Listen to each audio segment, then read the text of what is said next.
Baik, saudara yang kekasih, mari kita lanjutkan pembacaan firman Tuhan pada saat teduh kita di dalam Amsal 20 ayat yang ke-30. Dikatakan bahwa bilur-bilur yang berdarah membersihkan kejahatan dan pukulan membersihkan lubuk hati. Ini adalah pelajaran yang penting, saudaraku, bagi kita bahwa eh, Raja Salomo berbicara tentang imbalan suatu kejahatan, yaitu pukulan yang mengakibatkan bilur-bilur. Pukulan adalah sebuah teguran ya saudaraku atas kejahatan yang diperlukan yang akan mendatangkan hikmat. Jadi di masa yang lalu, saudara, sebuah kejahatan itu imbalannya adalah pukulan yang sampai berbilur-bilur. Pukulan adalah sebuah teguran keras atas kejahatan yang diperbuat, justru itu akan mendatangkan hikmat katanya. Tapi pagi hari ini kita mau bicara saudaraku tentang bilur-bilur yang berdarah itu ada kaitannya dengan keselamatan yang membersihkan saudaraku ya. Bilur-bilur yang berdarah itu membersihkan kejahatan kita. Saudara, setelah manusia jatuh dalam dosa, manusia itu memiliki sifat dosa yang diturunkan oleh Adam dan Hawa, yaitu kecenderungan manusia untuk berbuat dosa. Apa artinya? Artinya adalah bahwa anak kecil usia 3 tahun itu tidak pernah mungkin diajari oleh orang tuanya untuk berbohong. Tapi ia berbohong pada mamanya. Ya, anak kecil usia 3 tahun juga sudah bisa berbohong, saudaraku ya. Anak kecil tidak diajari oleh mamanya untuk melakukan kejahatan, tetapi ia bisa merampas mainan temannya. Jadi tubuh dosa manusia itu melahirkan kecenderungan untuk berbuat dosa.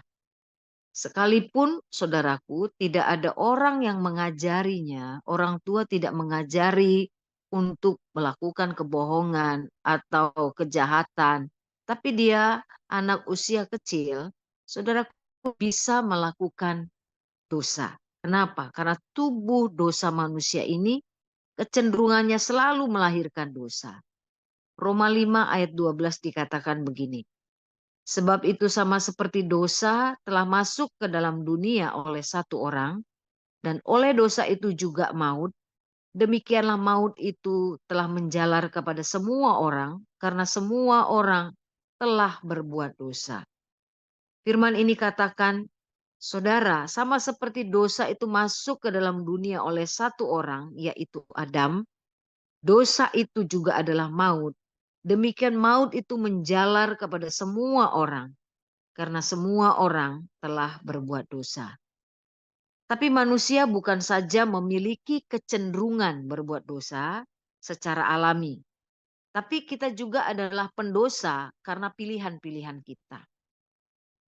Di samping saudaraku kecenderungan daripada tubuh kita untuk berbuat dosa, kita masih saudaraku punya keputusan-keputusan pilihan untuk melakukan dosa dengan sadar, saudara. Yesaya 53 ayat 6 dikatakan begini. Kita sekalian sesat seperti domba. Masing-masing kita mengambil jalannya sendiri. Tetapi Tuhan telah menimpakan kepadanya kejahatan kita sekalian. Dikatakan bahwa manusia masing-masing mengambil jalannya sendiri. Artinya bahwa manusia membuat pilihan dan memutuskan untuk berbuat dosa atas kemauannya sendiri. Upah dosa adalah maut. Apakah dosa itu dosa keturunan ataukah dosa itu karena pilihan? Saudara, kita harus ingat bahwa upahnya, ujungnya adalah maut. Saudara, Roma 6 ayat 23 mengatakan hal itu. Sebab upah dosa ialah maut, tapi karunia Allah ialah hidup yang kekal di dalam Kristus Yesus Tuhan kita. Ini adalah hukum yang diberlakukan Tuhan atas setiap manusia. Bahwa setiap orang akan diperhadapkan dengan hidup kekal atau kematian kekal. Dan ini adalah kenyataan sesungguhnya di akhir ujung setiap hidup manusia. Tidak ada seorang pun yang dapat melepaskan diri dari kebenaran ini. Jadi ada dua hal saudaraku yang akan diperhadapkan kepada setiap orang. Hidup kekal atau kematian kekal. Dan ini adalah kenyataan saudaraku. Jadi setiap manusia di akhir ujung hidupnya, saudaraku tidak mungkin dapat melepaskan diri dari kebenaran ini. Jadi dosa bukan cuma sekedar kebiasaan buruk manusia, tapi dosa adalah bentuk kecenderungan hati manusia untuk memberontak kepada Allah yang lahir dari dalam hati manusia. Markus 7 ayat 21 sampai 23 dikatakan begini. Sebab dari hati orang timbul segala pikiran jahat, percabulan, pencurian, pembunuhan, perzinahan, keserakahan, kejahatan, kelicikan, hawa nafsu, iri hati, hujat, kesombongan, kebebalan. Semua hal-hal jahat ini timbul dari dalam dan menajiskan orang. Saudaraku, firman ini menguatkan dan mengingatkan kita sekali lagi bahwa dosa itu bukan sekedar kebiasaan buruk manusia, tapi dosa itu adalah bentuk kecenderungan hati kita untuk melawan Allah. Kecenderungan hati kita untuk memberontak kepada Allah. Itu lahir, saudaraku, dari hati kita sendiri. Saudara, inilah kebenaran, saudaraku. Jadi ide untuk berbuat dosa itu lahir dari hati manusia yang kecenderungannya berbuat jahat dan memberontak kepada Tuhan. Itu sebabnya dosa itu dihitung bukan pada saat ia dilakukan, tapi pada saat ide dosa itu terkandung dalam hati seseorang. Yesus berkata bahwa seseorang itu disebut berzina bukan pada waktu ia melakukannya, tapi sejak dosa itu ada dalam keinginan hatinya. Ketika seorang pria melihat seorang wanita, dan maaf, syahwatnya bergerak, itu yang menurut bahasa aslinya, maka itu sudah dikategorikan sebagai dosa. Jadi ketika seseorang itu belum melakukan praktek perzinahan, tetapi sudah ada di dalam keinginan hatinya ketika melihat seorang yang lain dan syahwatnya bergerak, dikatakan keinginan hatinya, saudaraku, akan seseorang, saudara yang bukan istrinya, itu sudah disebut sebagai berzina. Ini berlaku, saudaraku, untuk semua dosa-dosa yang lain. Seperti pencurian, keserakahan, iri hati, pikiran membalas, hujat, dan lain sebagainya. Semua itu timbul dari dalam hati dan menajiskan orang tersebut. Jadi jika dosa itu dimulai dari hati kita, siapakah dari antara kita yang dapat melepaskan diri dari hukuman kekal? Siapakah yang dapat melepaskan diri dari neraka? Padahal kecenderungan hati kitalah yang berbuat dosa, saudaraku. Tidak ada, jawabannya adalah tidak akan mungkin dan tidak ada manusia yang dapat melepaskan diri dari hukuman kekal. Karena memang kecenderungan hati kita adalah berbuat dosa dan memberontak kepada Allah. Belum lagi saudaraku ide-ide atau keinginan-keinginan yang kita pilih untuk melakukan dosa. Jadi tidak ada seorang pun yang dapat melepaskan dirinya dari dosa dan hukuman. Yohanes 3 ayat 16 sampai 18 dikatakan begini. Karena begitu besar kasih Allah akan dunia ini, sehingga ia telah mengaruniakan anaknya yang tunggal, supaya setiap orang yang percaya kepadanya tidak binasa, melainkan beroleh hidup yang kekal. Sebab Allah mengutus anaknya ke dalam dunia, bukan untuk menghakimi, melainkan untuk menyelamatkannya oleh dia. Barang siapa percaya kepadanya, ia tidak akan dihukum. Barang siapa tidak percaya, ia telah berada di bawah hukuman. Sebab ia tidak percaya dalam nama anak tunggal Allah. Jadi saudara, ide penyelamatan manusia itu dimulai dari Allah. Karena kasihnya yang begitu besar. Ia tahu bahwa tidak mungkin manusia menyelamatkan dirinya sendiri. Lalu ia mengutus anaknya Yesus Kristus menjadi jalan bagi penyelamatan manusia. Jika dosa dimulai dari hati kita, maka keselamatan juga dimulai dari hati kita, bukan dari perbuatan kita. Firman Tuhan berkata, barang siapa percaya kepadanya, ia tidak akan dihukum. Barang siapa tidak percaya, ia telah berada di bawah hukuman, sebab ia tidak percaya dalam nama Anak Tunggal Allah. Saudara, kenapa kita perlu, saudaraku, membaca dan mengerti ulang tentang prinsip keselamatan? Saudaraku, supaya kita mengetahui seperti apakah, saudaraku yang kekasih, ya, seperti apakah akibat daripada kejahatan kita, dan bagaimanakah kasih Allah yang sungguh, saudaraku, ingin menyelamatkan kita. Jadi firman Tuhan ini sekali lagi katakan, barang siapa percaya kepadanya, ia tidak akan dihukum. Tapi barang siapa tidak percaya, ia telah berada di bawah hukuman. Sebab ia tidak percaya dalam nama Anak Tunggal Allah. Jadi orang itu dihukum, saudara, karena tidak percaya, bukan karena perbuatan jahatnya. Dan ia diselamatkan juga bukan karena perbuatannya, tapi karena percaya pada nama Anak Tunggal Allah, yaitu Yesus. Saudara, karena firman Tuhan katakan bahwa barang siapa percaya kepadanya, dia tidak akan dihukum. Barang siapa tidak percaya, ia sudah berada di bawah hukuman. Jadi orang itu dihukum, saudaraku, oleh karena ketidakpercayaannya.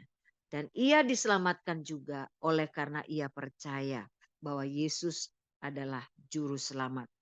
Jadi Roma 10 ayat 9 sampai 10 dikatakan begini.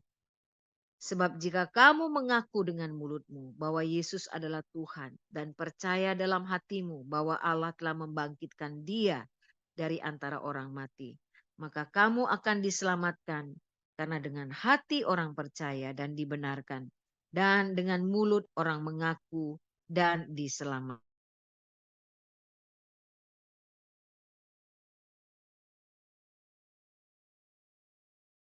Saat ini juga. Jadi nggak perlu menunggu waktu, saudaraku. eh, Waktu penghakiman, tetapi hukuman sudah berlangsung, saudaraku. Dia sudah berada di bawah hukuman saat ini juga. Dan orang yang percaya pada Yesus diselamatkan saat ini juga, bukan nanti waktu mati. Jadi keselamatan itu berlaku, saudaraku, ketika kita percaya. Nah, jadi ketika saudara dan saya percaya dalam hati dan mengaku dengan mulut bahwa Yesus adalah Tuhan yang telah bangkit dari maut, kita sudah pindah dari gelap kepada terang saat itu juga. Nah, saudara, apa hubungannya dengan tema firman Tuhan kita pada hari ini dalam Amsal 20 ayat 30? Dikatakan bahwa bilur-bilur yang berdarah membersihkan kejahatan, dan pukulan membersihkan lubuk hati.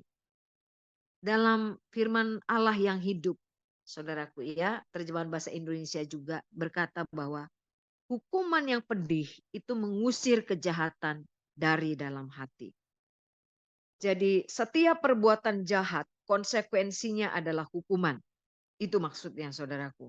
Setiap perbuatan jahat, firman Tuhan ini menjelaskan bahwa konsekuensinya adalah hukuman. Dan Yesus diremukkan, dilukai hingga berbilur-bilur karena kejahatan kita, bukan karena kesalahannya. Itulah yang membersihkan lubuk hati kita dari kejahatan. Saudara, kita tahu tadi bahwa upah daripada dosa dan kejahatan kita adalah maut. Saudaraku, kita yang pantas untuk dihukum dan diremukkan. Tetapi saudaraku, Yesus diremukkan, dilukai, saudaraku, bukan karena kejahatannya, tapi karena kesalahan dan kejahatan kita.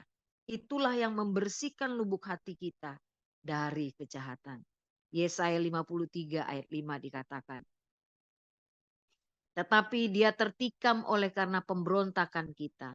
Dia diremukkan oleh kejahatan kita.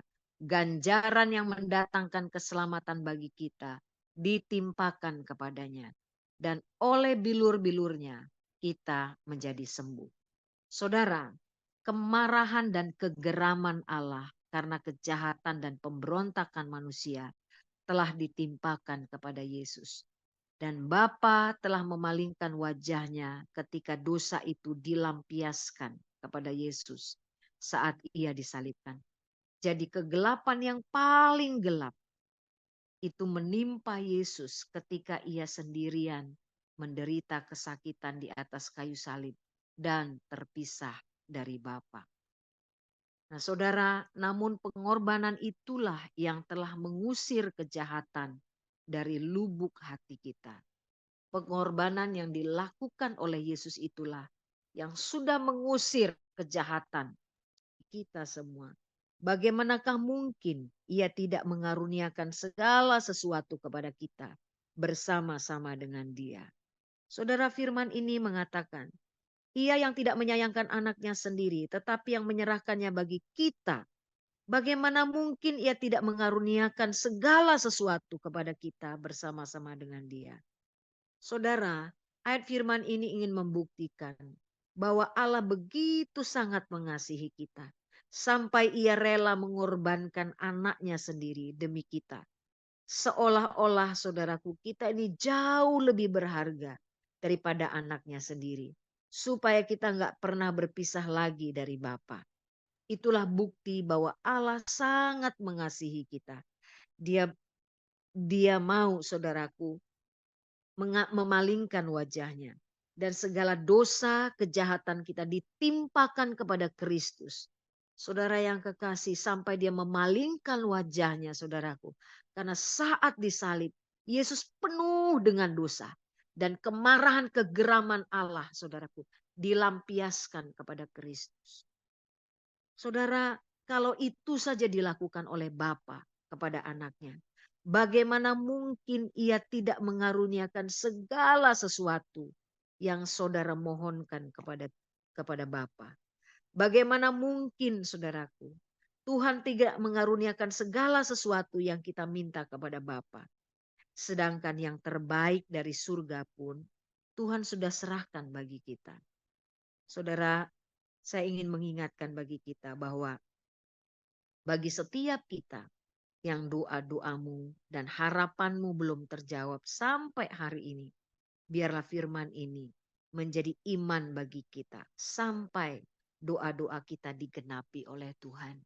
Saudaraku, sekali lagi, Tuhan telah menyerahkan segala, mengaruniakan kepada kita yang terbaik dari surga, yaitu Yesus.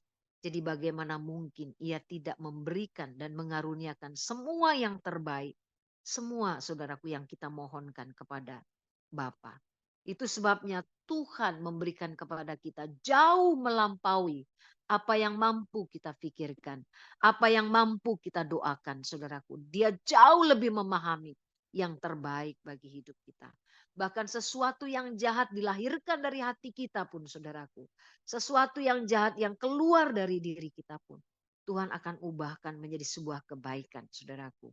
Karena apa, saudaraku? Karena semua yang terbaik Tuhan sudah berikan kepada kita. Sediakan bagi kita, saudara. Roma 8 ayat 38 sampai 39 dikatakan begini. Sebab aku yakin bahwa baik maut maupun hidup, baik malaikat-malaikat maupun pemerintah-pemerintah, baik yang ada sekarang maupun yang akan datang, atau kuasa-kuasa baik yang di atas maupun yang di bawah, ataupun sesuatu makhluk lain, tidak akan dapat memisahkan kita dari kasih Allah yang ada dalam Kristus Yesus Tuhan kita. Roma 8 ini mengatakan, saudaraku, bahwa tidak ada satu pun yang dapat memisahkan kita saat ini dari kasih Allah. Saudara, tidak ada satu pun yang dapat memisahkan kita dari kasih Kristus. Inilah kerinduan terbesar dari Allah, bahwa Allah dengan manusia, saudaraku, menjadi satu. Dan kita tidak dapat terpisahkan lagi daripadanya. Apa yang bisa dapat memisahkan kita? Bahkan maut sekalipun tidak dapat memisahkan kita. Malaikat, bahkan pemerintahan, saudaraku. Apapun pemerintah-pemerintah, baik yang ada sekarang maupun yang akan datang. Kuasa-kuasa yang di atas ataupun di bawah. Sesuatu yang lain, segala makhluk yang lain. tidak mungkin dapat memisahkan kita dari kasih Allah. Saudara yang kekasih, kita diingatkan kembali, saudara yang kasih, bahwa keselamatan yang sudah sampai dalam hidup kita, Tuhan ingin, saudaraku, supaya kita boleh mengabarkan hal yang baik ini, kabar baik ini kepada lebih banyak orang lagi, saudaraku, supaya mereka juga masuk menjadi bahagian keluarga dari orang-orang yang diselamatkan oleh Allah. Mari kita berdoa. Bapa yang baik, Tuhan yang setia, terima kasih Tuhan Yesus untuk pengorbanan-Mu di atas kayu salib. Terima kasih Tuhan, karena Engkau sendiri yang memiliki ide untuk keselamatan bagi kami. Semua itu bukan oleh karena pikiran keinginan kami untuk diselamatkan. Karena keinginan hati manusia semata-mata adalah memberontak kepada Allah. Semata-mata lahir dari ide-ide jahat pikiran manusia. Tetapi Engkau Tuhan telah memiliki kerinduan besar untuk menyelamatkan kami Bapa. Kami berdoa pagi hari ini supaya Allah sendiri yang menaruhkan itu di hati kami. Supaya kami terus-menerus diingatkan kembali tentang korban Yesus di atas kayu salib. Tuhan, biarlah kami mengingat terus-menerus Tuhan karya salib-Mu atas hidup kami. Jangan setiap kami melupakannya. Tuhan, kecenderungan hati kami adalah melupakan Tuhan karya salib-Mu Tuhan atas hidup kami. Pagi hari ini kami diingatkan kembali supaya kami terus mengingat salib Kristus, mengingat kebaikan Kristus atas hidup kami. Kami tahu kesengsaraan di kayu salib yang Kau tanggung Tuhan itu bukan skenario, tetapi itu sungguh-sungguh ya Tuhan. Kau alami secara pribadi Tuhan. Tubuhmu diremukkan Tuhan. Kau berbilur-bilur dan darah-Mu Tuhan dicurahkan di atas kayu salib. Tapi bilur-bilur yang berdarah itu membersihkan kejahatan kami. Dan pukulan yang ditimpakan kepadamu itu membersihkan lubuk hati kami. Kami bersyukur Tuhan, kami dibersihkan dari kejahatan bukan karena upaya kami, bukan karena usaha kami Tuhan, bukan juga karena perbuatan baik kami, tapi semata-mata oleh karena Engkau. Terima kasih Bapa. Biarlah kami jemaat Tuhan diingatkan senantiasa tentang korban-Mu di atas kayu salib. Tuhan diingatkan terus-menerus tentang korban-Mu di atas kayu salib. Supaya kami sanggup menanggung segala kejahatan Tuhan. Bahkan orang-orang yang melakukan hal-hal yang tidak baik atas hidup kami Tuhan Yesus. Kami terus mengingat fokus kepada kesengsaraan Kristus yang telah dilakukan atas hidup kami. Terima kasih Bapa. Terpuji Kau Allah kami yang hidup dalam nama Yesus. Amin.